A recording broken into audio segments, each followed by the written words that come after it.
My dear brothers and sisters, I greet each and every one of you this afternoon in the mighty and matchless name of the Lord and Savior Jesus Christ. And I trust the Lord has been faithful in His calling and purpose and all His promises, the words over your life. He's kept us safe and sound, hidden us under His mighty wings, and He has brought us through this time, brothers and sisters. It is only because of His grace. I heard a man of God tell a couple of years ago, 10 years ago, when I first encountered Jesus in my life, he said, without the grace of Jesus Christ, you can't even bend down and tie the lace of your shoes. His grace is needed even to do basic things. And He is so graceful, my dear brothers and sisters, that He always watches over each and every one of us. And even today, He is watching over this gathering. I trust and pray that the mighty power of God through His Holy Spirit is going to continue to wash us through the blood of Jesus Christ, that this word will be a healing, a restoration to our minds, so that God's word alone and His voice alone will start speaking to us, and no voice, no communication, no ways of enemy will ever and ever come and touch us. I believe and I pray, and I also wish each and every one of you that the blood of Jesus may continue to move in your houses. Brothers and sisters, if you saw the title of this message today, it is called The Mystery of Spiritual Warfare. Now, most of us, right, in the ministry, we are in a ministry where God had appointed His servants, our elders, to have this grace of deliverance gift. And this is purely operating in the spiritual realm, where there is warfare between God and then the enemy. And God has chosen us to stand in the gap and then to fight along with Him in getting souls, in gathering the sheep for God's kingdom through Jesus Christ's name and through His power and through His blood. Hallelujah. So my dear brothers and sisters, one thing I want to tell and start is that the day that you and I accepted Jesus as the Lord and Savior, I tell you, that is not the end for you or our family members. As it says in Acts chapter 16, verse 31, believe in the Lord Jesus Christ, you and your household will be saved. Fantastic. But you know, brothers and sisters, two things that the powers of darkness, the ancient serpent, the enemy that deceived Adam and Eve, he still tries to do until the coming of our Lord is this: to keep people from knowing who Jesus Christ is and what He has got to offer by His death and resurrection on the cross of Calvary. So He never wants us to know that salvation is only through Jesus Christ and there is no other way. The gate to enter God's presence is only through Jesus Christ and no other way. He wants us to not to have that knowledge. But somehow when we get that knowledge, most of us here, all of us, 31 of us gathered here, when we know that it is through Jesus Christ that we're going to get salvation, eternal life for us and our family and our generations until the coming of our Lord and Savior, the second thing that He tries is to keep us ineffective in our call of being a Christian. Right? Keeping us ineffective so that we may not give that Christ back to people, or we may not live the life according to the calling that we have got. The Bible says, live your life worthy of your calling. Because each and every one of us were appointed by God Himself through Jesus Christ, because He judged us faithful, as it says in 1 Timothy. So my dear brothers and sisters, we should not be satisfied that, yes, I have received the promise of salvation, me and my family and my generations are saved, so that alone is enough. No, the enemy will keep trying again and again and again. Though he knows he will be defeated, he will still persevere in keeping us ineffective living the Christian life. That is why we get back to certain days of failures where we are not able to fight against his schemes and weapons. We are deceived. We are giving into his ways of whatever his characters are, to steal, kill, and destroy, stealing our own lives, destroying our own life, and coming to steal the things that God has promised. So many of things like that, brothers and sisters. So that is what I want to tell you today and encourage you Yes, I am happy as much as each and every one of you happy that our souls are saved and we are going to get the salvation on God's appointed day. That is a given, no doubt. But until the day we live here on this earth, maybe 50, 60, 70, 80, 90 years, I tell you, we need to live effective through the power of Holy Spirit so that God's work, what He started in our life here on this earth, we will fulfill it for the glory of Jesus Christ and for the benefit of God's children in the body of Christ. Hallelujah. Praise the Lord. Praise the Lord. So let us go now to the topic. Please write it down. I've titled it as the mystery of spiritual warfare. We will definitely understand. Can we all open up a Bible and go to Ephesians chapter 6, verse 10 and verse 11? St. Paul's letter to the people of Ephesians chapter 6, verse 10 and 11. It reads like this. Finally, be strong in the Lord and in the strength of His might. Put on the whole armor of God, that you may be able to stand against the schemes of the devil. Praise the Lord. Now, if you see, there are two things that St. Paul writes, okay? He says, finally, be strong in the Lord and in the strength of His might, number one. And then he says, put on the whole armor of God. Why? So that you may be able to stand against the schemes of the devil. Praise the Lord. Now, before I could go to the word, I want you all to pay attention to what St. Paul wrote through the inspiration of the Holy Spirit in the previous chapter 5 and the beginning of chapter 6. This is very important because we always look at that word and then we take it, right? But when we spend time in the word, ask the Holy Spirit, what was the intention that you revealed it to your servants to write this way at this point in time to these people? You will tend to understand more things. Now, because it is about spiritual warfare, I want you all to pay more closer attention to the previous one. Let's read, let's look at chapter 5, write it down, you can read later, and then chapter 6. I'm going to summarize what St. Paul is talking here. He talks about number one, walk in love. Write it down, walk in love. And number two, St. Paul talks about being submissive to the authorities that God has given and also to be submissive to the family that God has brought together. So two things. Number one, love. Number two, submission. Brothers and sisters, without having love for God, without having love for our very own family members, our parents, our children, our spouse, or without having love for our neighbors, like Jesus Christ commanded, I tell you, we will not have that basic confidence to stand in the battleground fighting against the powers of darkness. Without love, we cannot do anything because that is the basic bare minimum expectation that you and I has got like Christians, right? And the second thing is submission, right? If we do not submit to the authority of people whom God has ordained in our life, brothers and sisters, our Christian walk will not be powerful because those who do not know to be submissive to the authority set by God cannot accomplish anything with the power of God. God Himself will not allow the graces to flow in our life. Find one person in the Bible who did not have a sense of love for God and love for people, who did not pay closer attention and be submissive to the authority that was above him, being strong and being victorious in faithful work. You and I will not find even one person. Praise the Lord. Hallelujah. I want to give an example of David. Look at David. The Bible says he was the man after God's own heart, and God Himself called out that particular word over his life.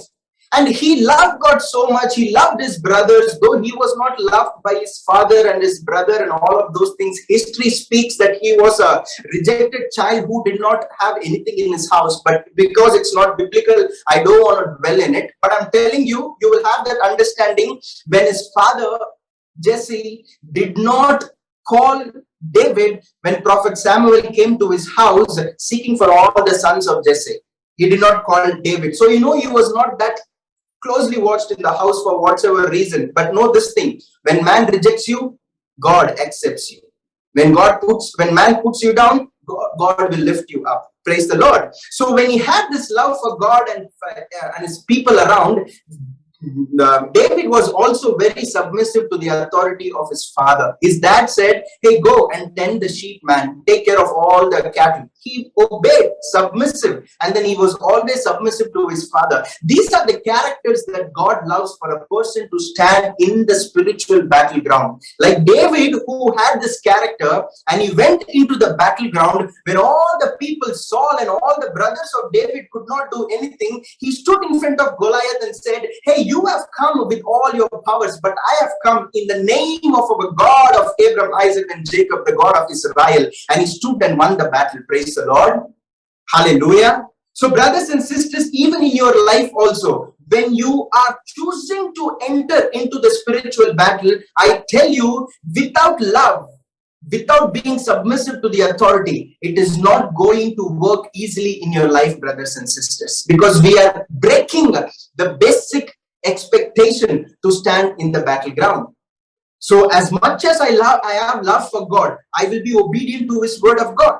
As much as I have love for my neighbors, my family members, I know I love myself, like Jesus Christ says in his second commandment in the New Testament. And in chapter 6 of Ephesians, it talks about husbands loving their wives, wives being submissive to the authority of your husband, husband, you being submissive to the authority of Christ, who is your head, children being obedient to your parents and honoring them, and parents, do not cause children to get angry, be loving, kind, bring up them in a right way as the Holy Spirit leads you. And some of us who work, you and I should be submissive to the authority that we have in our offices. Doesn't matter whether that person is right or not. If God has set a person in your office or your workplace, wherever you are above you, it means God is teaching you and me a sense of humility, and he wants us to undergo that process of submission so that soon we will be elevated. Hallelujah.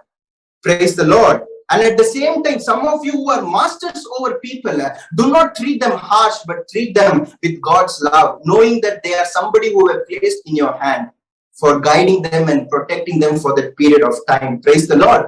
Hallelujah. When you look at the life of Joseph, one single thing that he made the mistake was the day he had those dreams, right? He felt that he is somewhat great guy, that all of his brother and everybody will be bowing down to him. He did not have that spiritual understanding of what dream God gave him, but rather he went and showed that all of your sheaves and everything bowed down to me, and my garment was looking something great and all of those stuffs.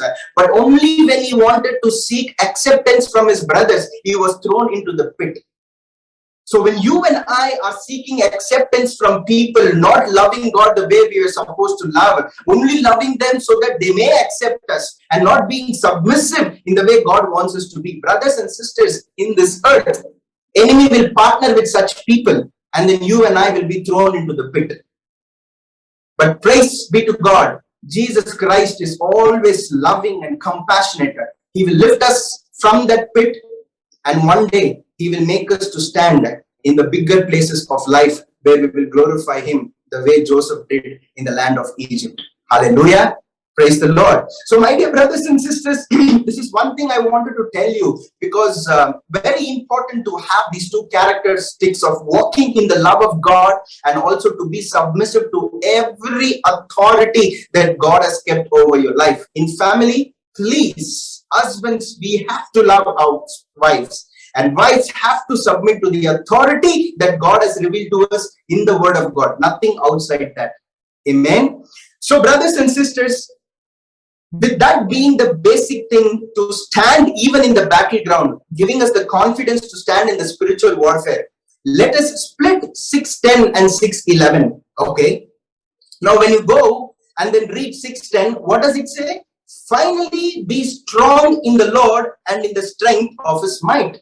Brothers and sisters, I tell you, no matter what gifts we may possess through the power of the Holy Spirit, please listen, no matter how anointed we are, no matter what victories we may have been seen in the past in our spiritual walk, but any battle, any spiritual battle, when we are fighting against the cosmic powers, the present darkness in the heavenlies, the spiritual forces in the heavenlies, as St. Paul calls out, if we are not standing in the Lord and depending on his strength, I tell you, we will be utterly destroyed in that spiritual warfare. Without God getting into spiritual warfare, even though we possess gifts and charisms, whatever you call, brothers and sisters, these things will not help, because we are not fighting against flesh and blood to know the patterns. We are fighting against spiritual forces in the heavenlies.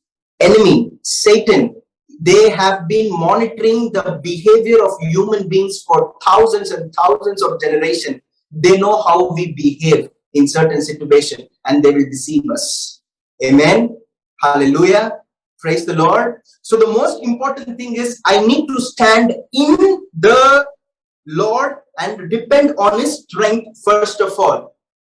I'll give you 2 examples before we could go. Can you write down the story of Gideon in the book of Judges chapter 7?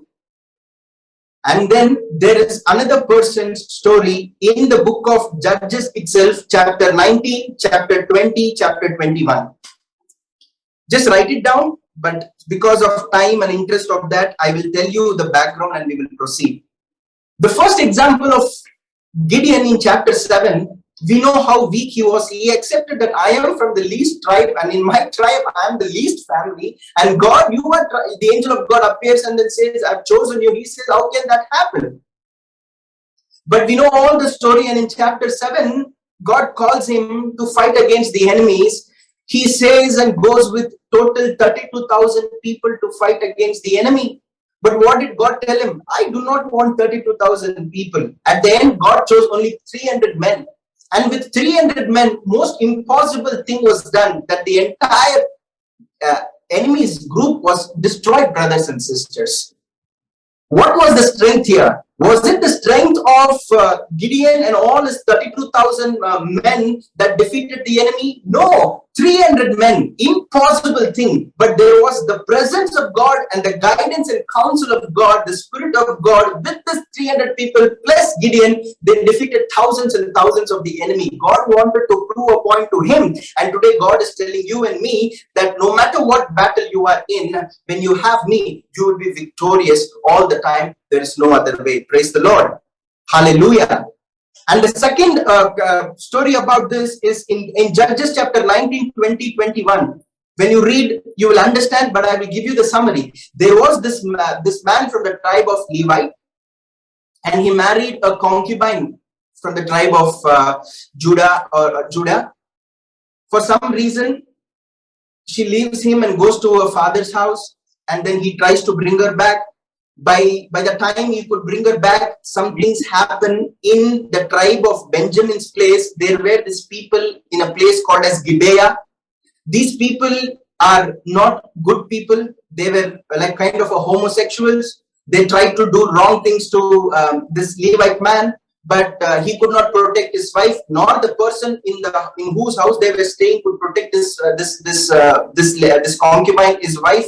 So these guys, the people of Gibeah, some who came to do bad things, they pulled that lady, and then the Bible says they raped her, and the next day morning they threw her near this guy's house, and then they go off. So this man, the Levite, felt bad, and then this happened to him. So he cuts her body from limb to limb in 12 pieces, signifying the 12 tribes, and then saying something wrong was done to me. But he portrays things not in a right way, that he did not fight for his wife, but he just says that these guys did this, raped my wife, and then killed her, so I had to do this to get all your attention. And then what happens? All the tribes of Judah, all the tribes of Israel come together, excepting the tribe of Benjamin, because these people who did this heinous task was from the tribe of Benjamin in the place called Gibeah. They go against Benjamin to wage a war. Please pay attention. 3 things very important. They go to God and say that, okay, God, we are going against the tribe of Benjamin, the people of Benjamin. Now, shall we go? And then they say, whom shall we send? God says, send Judah. So the people of Judah go in the front, and then they go, they get destroyed, and they come back. They get utterly defeated. They cry, and then they come out, and the next evening they wait, and then go back to God and then say, God, what shall we do now? Shall we go? God said, go. And then they go again. Again, they get defeated and come back. They don't know what to do. But the third time, the third evening, they sit. The Bible says they wept, they fasted, they offered sacrifices, and then they offered peace offering to God. They humbled themselves, and then they cry out to God and then ask. Then God says a word, go, for tomorrow I will give them into your hands. And the next time they go, and then they defeat all the, they kill all the people in the tribe. And then you can read further what happens, how the tribes of Israel again comes together and things follow. What do you see here, brothers and sisters? Look at the behavior of all the tribe, the elders who were there, right? They went against Benjamin. They thought we are thousands and thousands of men. Benjamin and then the people of Gibeah are very less. We will just go and destroy them for what they have done. Without even knowing, the person, for that Levite person, did not stand for his wife and protect his wife. He told a false story also, not the absolute truth story. But they went and said, with thinking that I have army with me, thinking that we have people with us, God, whom shall we send? God said, send Judah. That is how God always said, go, when you go for battle, send Judah, they can sing and go. So he was still sticking on to his character because God wanted to test on whom are they depending. In the first case, they depended on themselves, right? Send Judah, they came defeated. Second time they go again. God said, go battle. And again they go, again they defeated and came. Why? Self-dependency, self-sufficiency. We have things to do. God, you can just give us, go, that's all. We don't want complete counsel. We are not depending on you. That is what we see. But look at the third time. Bible calls out, they humbled themselves, right?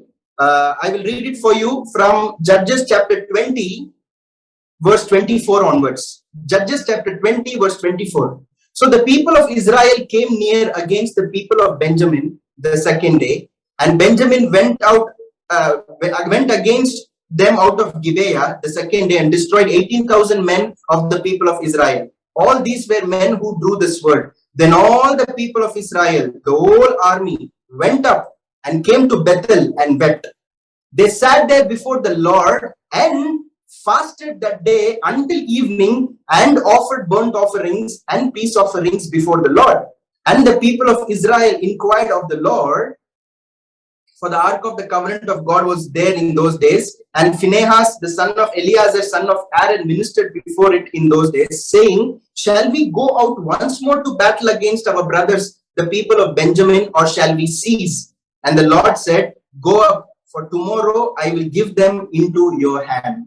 See how crystal clear the responses of God was, brothers and sisters. First time he did not say, go, send Judah and I'll give them into your hands. Second time when they went the second day, God did not say, go again, battle, I'll give them. No. But the day they met in humility, seeking the face of God, understanding that they have sinned against God with their group and people and all of those things, when they humbled, God said, go up, for tomorrow I will give them into your hand. We cannot blame God for any defeat in our life, brothers and sisters. We cannot tell God, why have you caused this sickness or this problem to come over my life? Didn't I trust in you? Didn't I believe in you, etc., etc. But we need to see how we approach the throne of God in every situation of our life.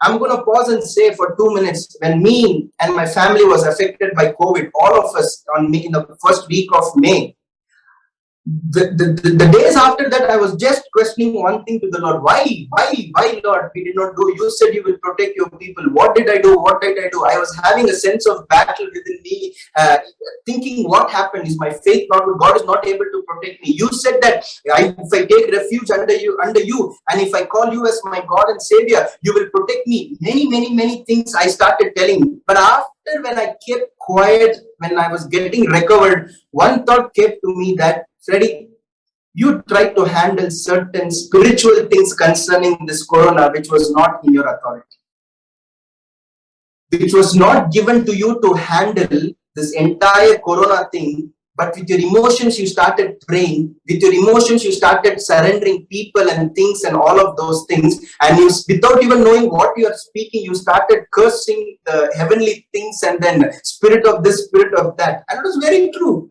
And that is the reason why I'm sharing this word to you also. We should not enter into any spiritual battle which is not given into our hands by God himself, especially when we are battling in the second heavens. That is where the mystery is, where I'm going. So when I realized it, I repented and said, God, Who am I to speak these things? Lord, have mercy on me that I have sinned against you. Forgive me, God. I have opened the door for the enemy to use an opportunity and touch, and because of me, my family. Lord, I'm sorry. I repent of the sins. I am not going to stand in what you want to do. I'm just going to pray that your mercy may fall on all the people who are affected in every nation. But I'm not going to do anything spiritual without knowing what really it is. Praise the Lord. Hallelujah. So, my dear brothers and sisters, it is very important to trust in the Lord in every situation. That is what happened to Gideon and also the other person. Hallelujah. Now, let's go to the 11th verse. What did the Bible say? Put on the whole armor of God that you may be able to stand against the schemes of the devil. Brothers and sisters, enemy is deceptive. He is a schemester. He keeps scheming to pull down people. He keeps preparing weapons to pull us down. But St. Paul says you need to put on the whole armor of God. Now read what are the armor of God. When you read verses 13 to 17, the armor of God is this: helmet of salvation, breastplate of righteousness, shield of faith, belt of truth, shoes as peace to proclaim the gospel, and the word of God, which is word of the Spirit. Now, when you see all of this weapon, the armor, right? What do you see? It just covers your front portion where you're protected in the front, right? But when you pause and think, your back is completely exposed. It is not protected at all. So what we do? We cover ourselves. We are absolutely fine now, standing in the warfare and thinking everything is fine, all good. But one thing we miss. What is that? Read verse 18. St. Paul says very clearly in verse 18, praying at all times in the Spirit with all prayer and supplication. It is not just praying, it is praying in the Spirit. Brothers and sisters, we are very sure that yes, I have love for my God and people, and I'm obeying the commandments of God faithfully and seeking grace for forgiveness. I'm trusting in the Lord, I'm standing in the Lord and depending on His might so I can stand now and start fighting warfare, putting on the whole armor of God. Everything is covered. But we do not pray. Without having proper prayer in the Spirit, I believe this is what St. Paul calls about talking in tongues, speaking in tongues. In the Spirit, when we pray, what happens? You are in a war now. You are standing, but you do not know where the enemy is going to come because it's spiritual war. So when you start praying in the tongues and asking for the guidance of the Holy Spirit, I tell you, the Spirit of God will tell you, hey, be vigilant to this side of the attack. The powers of darkness, the enemy is planning to scheme you so that he can put you down in your health. He's planning against your job. He's planning against breaking relationships in your families. He's planning to pull you and make you so worse that you will not serve God. His attack is coming over your mind. His attack is coming over your body. His attack is coming in A, B, C, D areas. The Holy Spirit will guide you and counsel you and show you the way. That is why prayer in the Spirit is very important. Hallelujah. Praise the Lord. Hallelujah. So brothers and sisters, though I have so many armor of God for my defense, I have the sword of the Spirit which is for my offense. With that, I need to pray in the Spirit every single time. It is highly unlikely that you and I will be exposed to the schemes. We will not be exposed to the schemes of the enemy. The Holy Spirit will reveal it. I have experienced it. I have heard from people how speaking in tongues and praying in the Spirit reveals certain things if they are gifted in visions or in dreams or just a prompting, or they're walking and people are talking, that answer is for that person. Many things happen, brothers and sisters. Hallelujah. Because the word of God is what? It is truth. It is life. If it is written, it will take place. Praise the Lord. Hallelujah. So now, brothers and sisters, let us go to the second section of my sharing today. I hope it is clear until now. Keep these things in mind. That love and submission, standing in the Lord, putting on the armor of God, and then praying in the Spirit is very important to sustain in a spiritual warfare against the powers of darkness. Okay, let's go. Have you heard this thing called as battle for the mind? Many people would have told or shared battle for the mind. Your mind is always under attack. They say, brother, my mind is attacked. I don't know what to do. I don't know what is happening. I have this kind of thoughts coming to me, etc., etc. I want to ask you, I know only a couple of you there, do you believe that enemy knows your past? Enemy, the Satan. Do you know that he knows past? Yeah, I can see three sisters. Thank you, Sister Sammy, Regina, and Nikita. Joanne brother also came. You believe that enemy knows your past? Yeah. Do you believe that enemy knows your future? Nikita sister says no. Regina sister no, and sister Sammy also no. Brother Johan, do you think that enemy knows your future? Yes or no? No, brother. Okay. Both are right. Now this is the important question. Do you know or believe that Satan knows your thoughts and your current mind? Sister says yes. Regina sister says yes. Okay, so you all believe, you say yes. But I want to tell you one thing. Yes, he never knows and he cannot know what is currently going on in your mind. He will never know it. Now I tell you where he has devised his scheme. We are getting into the content of the talk now. Brothers and sisters, Satan or his fallen angels, whomever he has appointed over our lives to watch, he does not know what you and I think in our mind until unless it comes out of our mouth. He does not know it. That is why he knows our past, because it is already exposed. He will never know the future. Do not worry. Otherwise, he could have stopped the coming of our Lord and Savior Jesus Christ. He could have planted many things in our lives. But things that we open up and then start declaring and saying, oh, I'm going to do this, I'm going to be testifying this, I'm going to do this before it is completely done. He seizes that opportunity and then tries to fight against your future, but he does not know the future. But present thoughts, what is going in Freddy's mind, he does not know. But what happens is, he has the tendency to suggest things to you and to take control of your mind. Suggestion. Why he gives suggestion, you know? He has seen the pattern of Freddy. He knows how Freddy behaves, how his body moves, how his hands move, how his feet move, how he smiles, how he reacts to certain situation. When he's going to commit a sin, when temptation is going to come to Freddy, he knows what is his behavior pattern. He's been watching it from the day I was born here on this earth. That is why we call these spirits in the Bible called as watching spirits. They are the spirits, they are watchers, they watch over your life. As God has kept watching, ministering spirits to angels to come and watch us, he has got his own fallen angels to watch your life.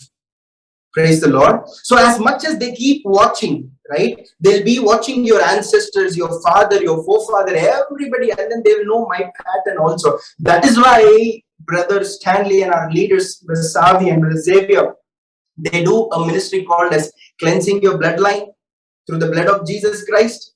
You know why? Those curses in the bloodline has to be broken. That is why what sin my grandfather had, my father also would have gone through it, and even I will go through it.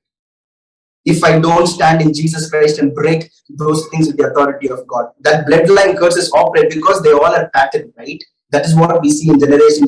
So that is not the topic, but I'm telling you. So what he does is, he will start suggesting you things so that he wants to lead you into a place where we open a channel for him to talk to us. Allow him to communicate to us and start receiving that word from him and start meditating it.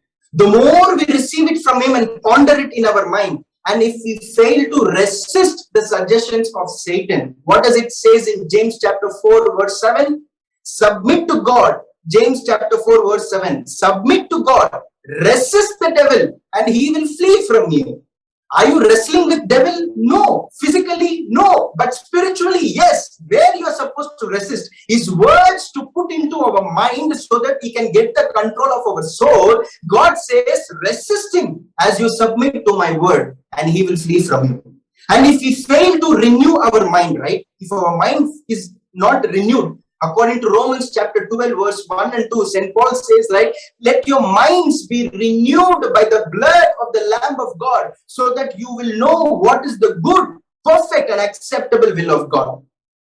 Amen. So when I fail to submit to God, and when I fail to resist enemy, and when I fail to renew my mind through the blood of Jesus Christ every single second, he will continue to suggest things, brothers and sisters. And when that becomes a kind of a battle and the thought pattern and pondering in our mind, it will slowly rest in our hearts. The moment those things rest in our hearts, we will start meditating on those things. Either from God or from the suggestions of the enemy, we will meditate. The moment that becomes meditation continuously becoming a stronghold, we will start confessing from our mouth. I will give you references. These are not just something, brothers and sisters. These are practical operation of darkness. He will speak to our mind. If we do not resist and renew our mind, it will slowly get and settle in our heart. And in our heart, when we start meditating the suggestions of Satan, the evil one who has come to steal, kill, and destroy, slowly we will start confessing it in our mouth, and that will lead to death in our life. I'll give you the verses now. Write it down. Psalms chapter 19, verse 14. David says, God, let the words of my mouth, the meditation of my heart, be acceptable in your sight, O God. So there is meditation of my heart, right? And Luke 6:45 says, out of the abundance of your heart, your mouth speaks. And Proverbs 18:21 says, the tongue has the power of life and death.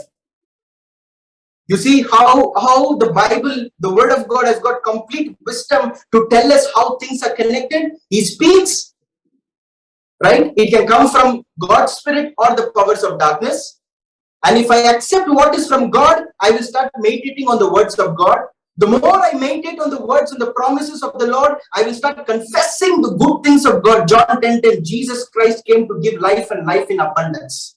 But on the contrary, when I start receiving and opening a channel for Satan and his spirits to communicate to me, and I make him to talk more, I receive it, and when his suggestion, his words of deception comes and settles in my heart, I will meditate that. What are the meditation? Think to yourself, I am no good, I may not live, I will die, I am useless, I have a sense of committing suicide, nobody likes me, nobody accepts me, nobody in my family loves me, nobody in my office sees the way I think I'm no good, there is no point in me living, I will not be successful, I cannot share the good news to people, I am useless, I am a sinner, guilt. These are the words from enemy.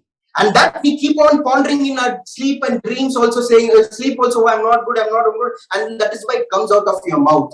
Why? Enemy comes to steal, kill, and destroy. But Jesus Christ came to give life. Now you need to identify which voice is from God, which voice is powers of darkness. God, accept it, process it, meditate it day and night. You will be successful in your life, and you can confess it through your tongue. But from the enemy, resist it, renew your mind, reject him, don't ponder his suggestions, break him at the very entering part. He cannot take control of your heart, so that you will not confess what is evil, only blessing. Hallelujah. Praise the Lord. Praise the Lord. So brothers and sisters, let's go to the next part. Why is the enemy after your mind? What is it that he wants from you and me? Why is he attacking our mind? Now this is what I call my core content today, right? I'm getting there. That is the mystery of spiritual warfare. Now I want to tell you a story. I want you to walk along with me, pay closer attention, be very imaginative. If I say heaven, think heaven. If I say earth, imagine about earth. If I say something about a middle place between the heaven of God and then the earth, the first heaven, think about that space and all of those things. Be very imaginative. If I call out God, think about glorious seat of God, Isaiah 6:11, right? If I call about Satan, Lucifer, think about how glorious he was. But when sin found in him, he became demon. Try to see how he, be very imaginative. Let's go. Isaiah chapter 14, verse 12 to 14. Please take the Bible.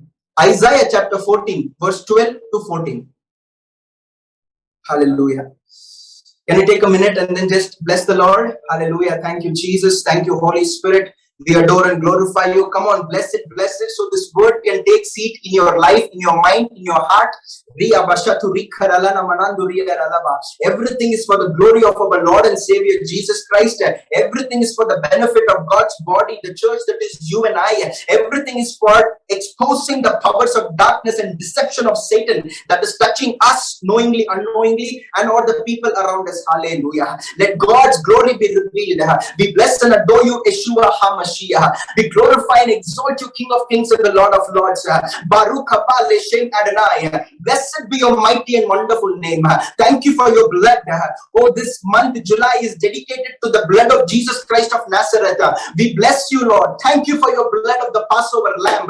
Brothers and sisters, start speaking the blood over your family, over your doorpost, over your lintel of your house, and also your heart, over your spouse, over your children, over your family, over your generation, over your job, over your career, over your health, over your finances, over the ministry, the calling that you've got. May the blood of Jesus protect everything that you own by the blessing of God. Hallelujah. Thank you, Lord. Thank you for your blood, Yeshua HaMashiach. We are redeemed, forgiven through your blood, O Lord. We are cleansed and sanctified through your blood, O Lord. We are justified through your blood, O Lord. Thank you, oh peace-bringing blood of Jesus. Thank you for your blood. We bow down and worship you in truth and spirit. May God of Abraham, Isaac, and Jacob be blessed. May the Son of God, Jesus Christ, be blessed. May the Holy Spirit, one who knows the mind of God, one who is the mouthpiece of Jesus Christ, we exalt you, our divine advocate and our counselor. In Jesus' mighty name we pray, God. Amen. Amen. Amen. Praise the Lord. Okay, let's read now Isaiah chapter 14, verse 12 to 14. How you are fallen from heaven, O day star, son of dawn. How you are cut down to the ground, you who laid the nations low. You said in your heart, I will ascend to heaven. Number one, I will ascend to the heaven above the stars of God. I will set my throne on high. I will sit on mount of assembly in the far reaches of the north. I will ascend above the heights of cloud, and I will make myself like the Most High. Just underline that last I will make myself like the Most High. Now, brothers and sisters, many scholars, scriptural scholars, believe that this verse in Isaiah 14, 12 to 14 talks about Lucifer, who was one of the chief prince in the courtroom of God. And Ezekiel chapter 28, please read the entire chapter of Ezekiel 28. You will see they believe that even that talks about Lucifer, who was in the court of God. So the Bible says this: he was fantastic. He was clothed in glory. He was having all the expensive, precious stones. He was given utmost position in the kingdom of God, next to God. He was leading the worship, most beautiful, none like him. But one word the Bible calls out, saying that you were all perfect until unrighteousness was found in you. The Bible says Lucifer was all perfect, but until unrighteousness was found in him, everything that was perfect became imperfect, and he was cast down from heaven. We read it in verse 12 here, right? Fallen from heaven, O day star, son of dawn, and you're cut down to the ground, you who laid the nations low. And then the Bible says, verse 13, you said in your heart. You see where sin arises? You see where rebellion against God comes? If mind does not accept what is from God, then what comes out from our heart, what settles in our heart, is unrighteousness, pride, sin, disobedience, rebellion. All the desires of the flesh will take control. So the more we meditate, the Bible says, out of your abundance of your heart, your mouth speaks out. And if your tongue speaks something that is death, you will receive only death. Praise the Lord. Hallelujah. So Bible says that until in his heart this unrighteousness came, he thought about 5 things. All 4 we know, everything is above God, this, that, and he wanted something above God. But 5th is what interested me. I will tell you why when we go see what happened to Eve in the Garden of Eden. It says, he said, I will make myself like the Most High. So he wanted equality with God, which is not right. Praise the Lord. Hallelujah. Brothers and sisters, understand this. How many heavens are there? We know in Genesis chapter 1, the Bible says, in the beginning, God created heaven or heavens. Heavens, plural.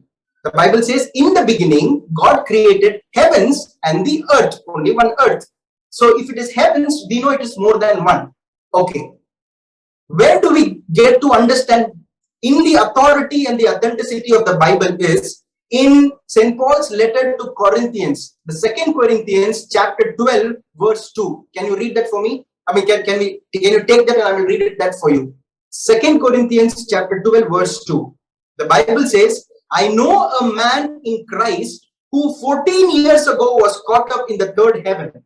Whether it was in the body or out of the body, I do not know. God knows. What heaven? Third heaven.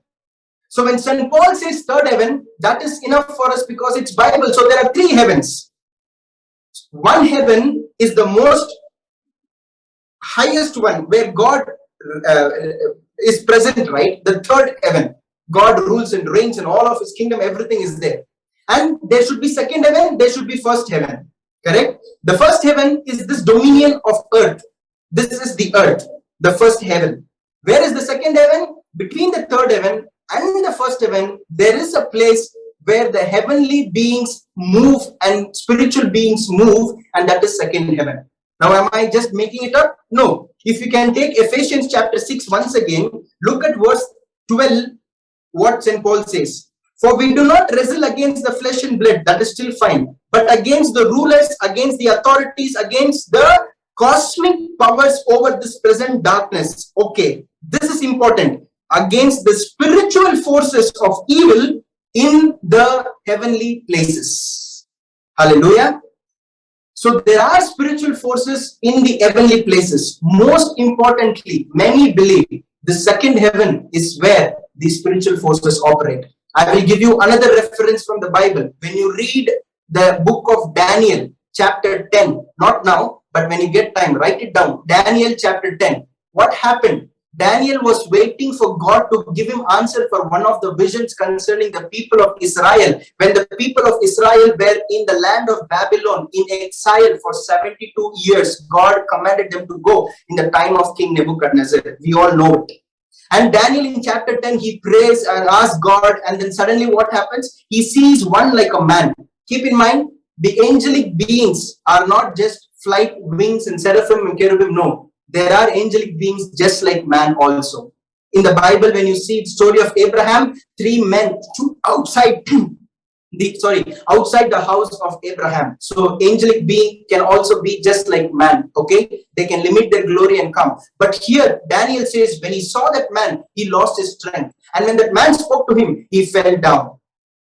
And that man touched him and then woke up and said, Daniel, the very first day when you humbled yourself and then you wanted to know what God was kept in store as per that vision, I was released from God to give you an answer. But the prince of Persia, the Bible says, the prince of Persia wrestled with me and withstood me so that I cannot come and give you the answer. But it has been 21 days now, and I have been sent by the prince of angels, Archangel Michael. He is fighting him, and he sent me to give you this answer. Now I have to go back. After this prince of Persia, there is prince of Greece who is going to come, whom we need to fight. All these are spiritual beings, spiritual angelic things that they're talking about. Now you understand, second heaven is the place where the battles that happens between spiritual forces, God's angel, the other evil forces also. So brothers and sisters, what is this battle? What is this mystery that I want to share to you all today? See, Lucifer, until unrighteousness was found in him, he was all perfect. But the day unrighteousness was found, he was thrown down from heaven, we saw. Now he is completely laid down. But what happened to him was, he wanted to have that equality with God. So wherever he is at that point in time, all the 1/3 of God's angel who followed him, they all wanted to stand and fight and resist God at any point in time. No matter what God does, they want to do the opposite. Now God is ruling in the heavens, right?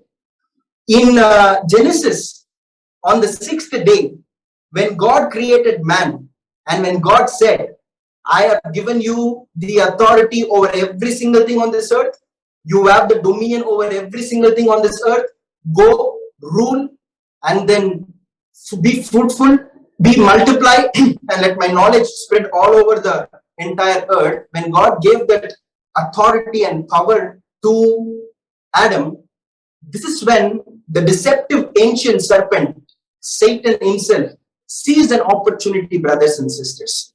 He felt God was all God. I know I cannot get to him. I cannot do anything. Now that I've been cast down, what can I do? I cannot go and fight him. It is not going to happen. Waited and waited and waited. But the day when God created mankind and gave all the authority on this first heaven, he sees that opportunity and say, now is my time. If I am able to deceive these people, Adam and Eve, get into their mind and get the control of their mind, and this dominion of earth, the first heaven will be mine, and I can always fight with God who is in the third heaven, and then this is what I wanted. And he sees that opportunity because he knows power is going to come to him, authority is going to come to him. What God gave to Adam, he wanted to pluck that authority, brothers and sisters. Am I making sense? Now what happened? He goes to Eve. Let's see how this tricking part happened to Eve. Just like I explained to you about mind and heart and mouth, right? See what happens in Genesis chapter 3 verse 1 to 5. The Bible says, Genesis chapter 3 verse 1 to 5, at one point the Bible says, the serpent said to the woman, right? I believe the saying to the women, this is my understanding, the saying to the women is what I explained earlier, suggesting things to us. And when he said to the women, started suggesting things to Eve, why did he suggest that one thing, that not to eat from the tree of good and evil? Because God told don't eat it. But he wanted to cause them to rebel against God, just like he rebelled. Pride, right? Seeking independency from God. So when that thing happened, my dear brothers and sisters, he immediately, when Eve responded to him saying that no, he did not say that, but if we eat of this fruit, we will have the knowledge of good and evil, and our eyes will open and all of those things. When she responded to him, right, the deceiver, the serpent, what it calls in the Bible, had this opportunity now to communicate to the mind of Eve. Continued conversation. But what was most astounding to me was, brothers and sisters, reading verse 5 at the end. Chapter 3, verse 5 at the end. The second portion of chapter 3, verse 5. Yeah. So it says, for God knows that, so from 4, but the serpent said to the woman, you will not surely die, for God knows that when you eat of it, your eyes will be opened. That is okay. Good and evil, everything is fine. But see how he is imprinting his character, his expectation, his ways of seeing equality with God in the next verse. He says, you will be like God, knowing good and evil. You will be like God. What did we see in Isaiah chapter 12, verse 14? The last I will make myself like the Most High. And using that same way, he knew, if I'm trying to establish equality with God, it is not going to happen. That is when I was thrown out. Now, he wanted to put into the mind of Eve also, not only that your eyes will be open, don't worry, you will also become like God. You're getting me? See his deception. Asked a truthful question. Did God tell you not to eat? Yeah, he told us not to eat. We should not be disobedient. Anything we can do, but not this. With the truth, he started putting things which is absolutely false and deceptive lies, because he is father of lies, my dear brothers and sisters. And he created that sense to Eve saying that, hey, you will be like God. That's it done. But why I personally believe that Eve did not have that intention of being like God is, read the next thing. 6 onwards. So when women saw that the tree was good for food, she thought the tree was good for food, and it was delight to the eyes, and the tree was to be desired to make one wise. She thought that, and she took of the fruit and ate, and also gave some of her to her husband who was there with her, and he ate. Do you see in all of this verse 6? Do you see anywhere she said that I could have been like God? She just said that I'll be wise, my eyes will open, I know good and evil. Just the interest for, wisdom to know the things of God. That's all she asked for, right? Which was sin indeed, because you're testing what God said not to do. But she never had the intention to be equal with God or to be above God, but Satan had. But slowly you put that into her heart also. Deceiver, liar, Satan, he is father of all lies. We should never and ever open our mind to communicate to him. Like I said, that is what he did to Eve. Gave suggestion, she received it, and accepted it. And when the time they fell, brothers and sisters, the presence of God left them on the first heaven, the earth, and Satan totally pulled that God-given authority into the hand of Adam, into his hand, and he started fighting God and God's purpose here on this earth, because he cannot fight in the third heaven where God is. He cannot do anything. And in second heaven, the angelic beings, God himself will resist and fight them also. On the first heaven, he couldn't do anything, but now that he has the authority which was stolen, stealing, killing, and destruction, right? Stole from Adam and Eve, and then he started resisting like God. You know what he also did? He loves to show God that he is equal with him. God has a kingdom. Even he has a kingdom. Jesus Christ said there are two kingdoms that is battling against one each other. But he thinks he is equal with God. He knows that his end is going to be in the lake of fire. But until that day happens, until the 1,000 years in Revelation is going to give to him, he is fighting, brothers. Why? For your mind and my mind. They say soul, soul, soul. Where is the soul? My mind, will, intellect, emotions. That is where it is. People say I'm emotionally broken, brother. I'm not able to be emotionally right. My emotions are gone. I'm getting angry. I'm getting irritated. I want to die. I don't want to live. I cannot love my wife. I cannot be submissive to the authority of my husband. If somebody says something to me, I immediately get anger. Where does these things come from? James chapter 4, before that word that I told you, says that all these things come from within. Where does quarreling and strife and fight and enmity comes? It is all within. Brothers and sisters, it is within us. But today, God is telling that the more you resist and rebuke enemy, I am going to renew your mind through the blood of my son. So you will know my good and perfect and acceptable will in your life. And you will not only have the promise of eternal life, as long as you live here on this earth for 50, 60 years, I'm going to make you like a precious instrument in my hand. I will keep on pouring my Holy Spirit. I will keep on pouring my oil of anointing over your life. Yes, the enemy has prepared a table in front of you so that he can speak things against your life, but my anointing and my cup will overflow, and he cannot take any power from you, because I, the God of Abraham, Isaac, and Jacob, I am standing with you. Hallelujah. Praise the Lord. Praise the Lord. So, brothers and sisters, before I could close, 3 important points to you all. Please, personally, I want to tell you, these are very, very, very important. That too in these days and age, brothers and sisters. Kindly do not engage in any second heaven battle.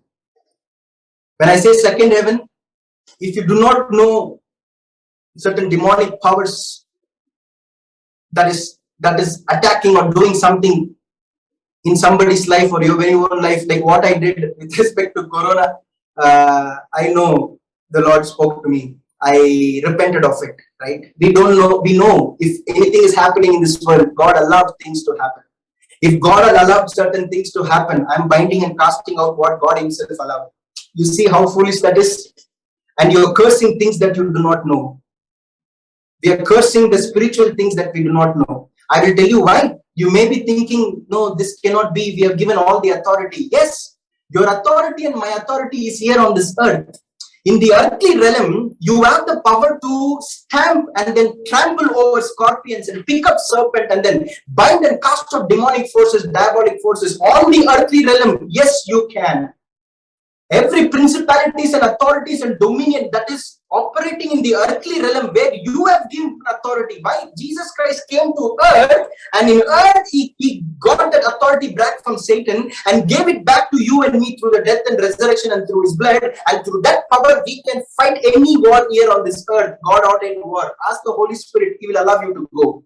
If people have committed witchcraft, black magic, sorcery, curses, negative prayers over your life, you can pray and then say, God, you said pick up. What is that scorpions and then serpent signify? These are the spirit of witchcraft and black magic and sorcery. You have the authority. Pray against it. Jesus and the Holy Spirit will work along with you for the glory of God. But second heaven, like certain principalities that is operating in the second heaven, without knowledge we should not enter. Avoid it. For that, take Jude chapter 1 verse 8 to 10. I will give you the example of this person. You will be utterly astonished how the response from this person came. Jude chapter 1 verse 8 to 10. The word of God is gold, brothers and sisters. Only when we start seeing the meat the word of God gives to us, we can have a victorious spiritual life in obedience to the word of God. Okay, Jude chapter 1, verse 8 to 10. See, yet in like manner, these people also relying on their dreams defile the flesh, reject the authority, and blaspheme the glorious one. See, when we don't feed the spiritual thing, when you're defiling it, we are blaspheming the Holy One. But when the archangel Michael, contending with the devil, was disputing about the body of Moses, did not presume to pronounce a blasphemous judgment, but said, "The Lord rebuke you." Archangel Michael himself did not use the words like, "Satan, I curse you." No, he did not do it. All he said this was, "Let my Lord himself rebuke you." We need to invite Jesus Christ in those areas of spiritual battle when certain things are not going well. Ask the Holy Spirit to help you. Third thing is Ephesians 16:13. I'm closing in a minute. Ephesians 16:13. Brothers and sisters, we see how the world is going. There are a lot of things that is happening against the way God wanted things to go for his people. These three spirits, resist it and pray that you will not heed voice to them. Number one, the Bible says dragon, right? Don't listen to him. Number two, the spirit of Antichrist. Don't listen to him. Number three, false prophets.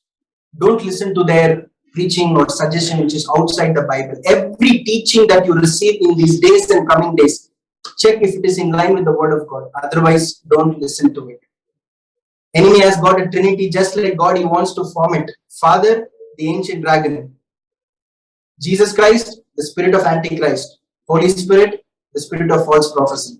He just wants to replicate. But we know our God is with us and he is going to fight for us. This is the mystery, brothers and sisters, that enemy wants to fight against God from earth using us, but we are not supposed to listen to his voice. We will stand firm in the battleground in love and submission to everybody, especially our family and spiritual counselors, and God will fight along with us in his strength.